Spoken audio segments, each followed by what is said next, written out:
Bismillahirrahmanirrahim. Assalamualaikum warahmatullahi wabarakatuh. Alhamdulillahirrabbilalamin. Allahumma salli wa sallim wa barik ala Sayyidina Muhammad wa ala ali Sayyidina Muhammad, amma ba'd.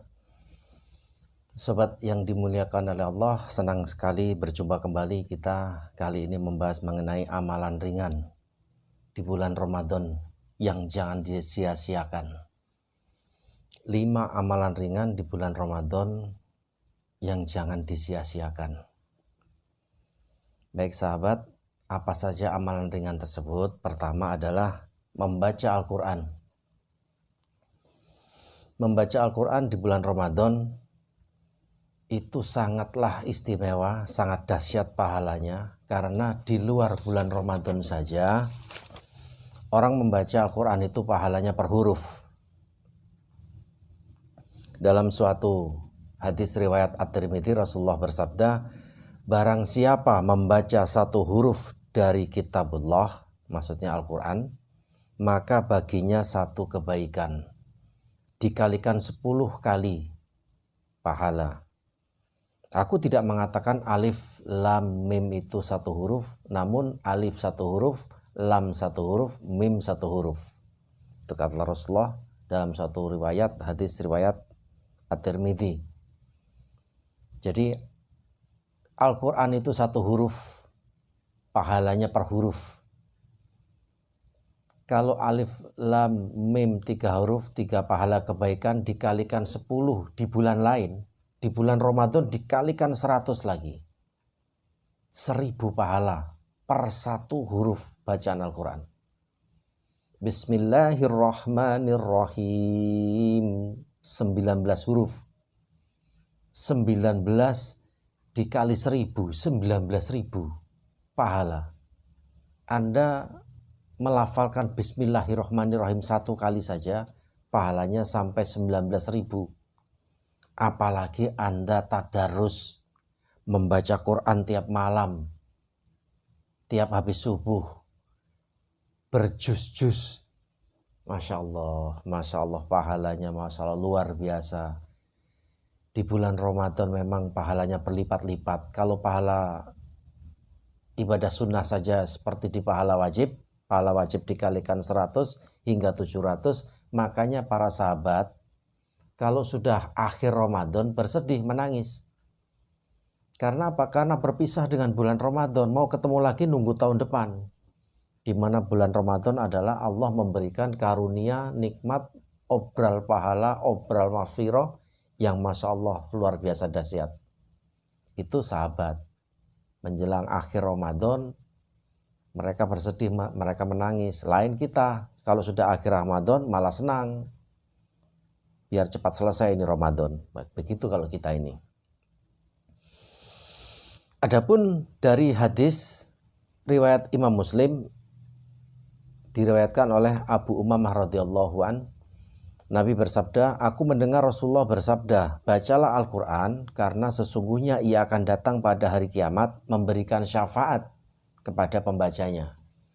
Al-Quran ini nanti pada saat Yaumul Hisab, pada hari kiamat, memberikan syafaat, wasilah, perantara, penolong. Menolong siapa? Yang rajin membacanya waktu hidup di dunia, maka mendapat syafaat di hari kiamat nanti oleh Quran. Kepada siapa? Kepada pembacanya. Jadi amalan di bulan Ramadan yang jangan disia-siakan itu pertama adalah membaca Al-Quran.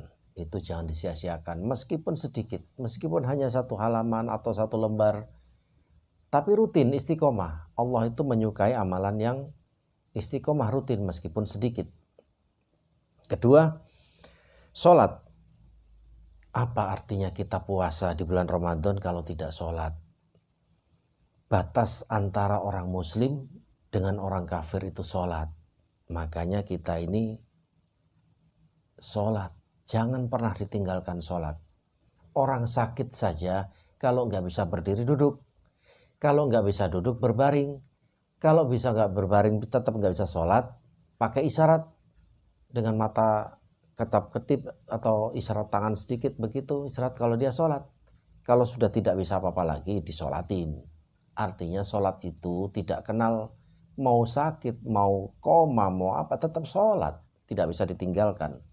Bahkan dalam perjalanan Anda, kalau tidak sempat sholat, dikosor, dijamak biasa. Kalau 4 rakaat ya 4 rakaat, dijamak kosor 4 rakaat disingkat 2 rakaat, tapi tetap sholat. Mau di pesawat, mau di kereta api, mau di kapal, mau di mobil, tetap sholat. Apalagi di bulan Ramadan. Apalah artinya kalau Anda puasa Ramadan tapi tidak sholat? As-sholatu imaduddin. Sholat itu tiang agama. Wa aqimis sholat inna sholata tanha anil fahsyai wal munkar. Sholat itu mencegah perbuatan keji dan munkar. Jadi kalau orang muslim masih melakukan perbuatan keji, perbuatan munkar, ketahuan nggak sholat. Ketahuan itu. Ketiga, menjawab adzan. Menjawab adzan ini amalan ringan tapi berpahala luar biasa. Dia akan dijamin mendapat syafaat dari Rasulullah Muhammad SAW. Kita tiap hari mendengar adzan 5 kali. Kalau sudah ada adzan, jangan ngobrol, jangan bicara, jangan melakukan hal-hal yang seperti mengabaikan adzan. Diam sejenak, paling 2 menit, 3 menit, paling banter 5 menit. Kalau muadzin Allahu Akbar, kita jawab Allahu Akbar, Allahu Akbar. Asyhadu an la ilaha illallah, kita jawab asyhadu an la ilaha illallah. Asyhadu anna Muhammadar Rasulullah, asyhadu anna Muhammadar Rasulullah. Kecuali pada saat hayya 'alas shalah atau hayya 'alal falah, kita jawabnya la haula wala quwata illa billah. Hayya 'alal falah, la haula wala quwata illa billah. Kita jawab. Kalau subuh misalnya as-sholatu khairum minan naum, kita jawab sodakta wa barirta as-sholatu khairum minan naum. Jadi kita menjawab adzan.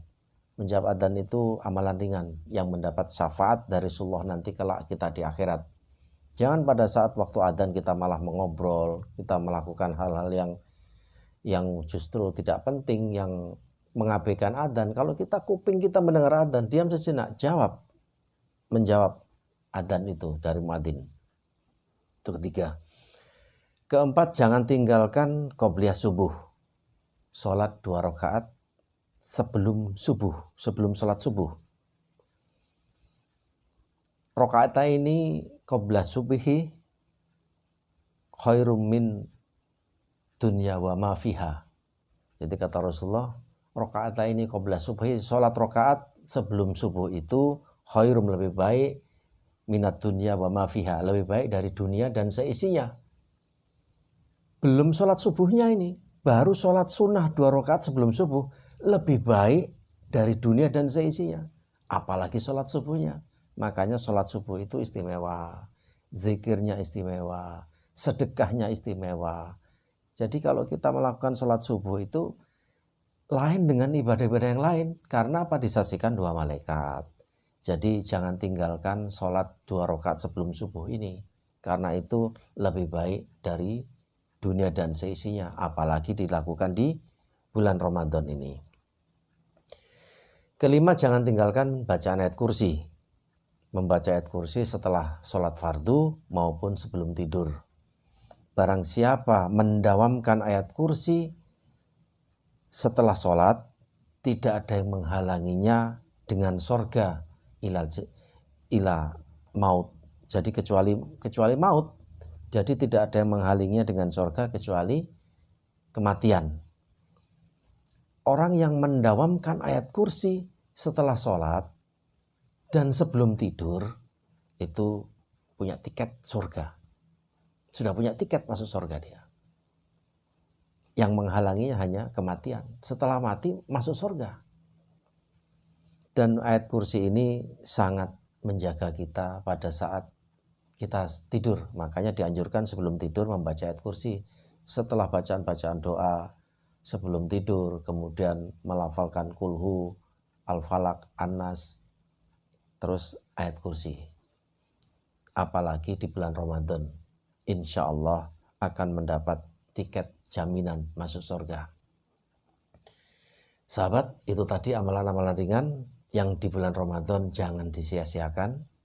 Insya Allah kita dapat menjalani di bulan Ramadan ini dengan penuh berkah, diterima amal ibadah kita semua, dan diridhoi oleh Allah Subhanahu wa Ta'ala.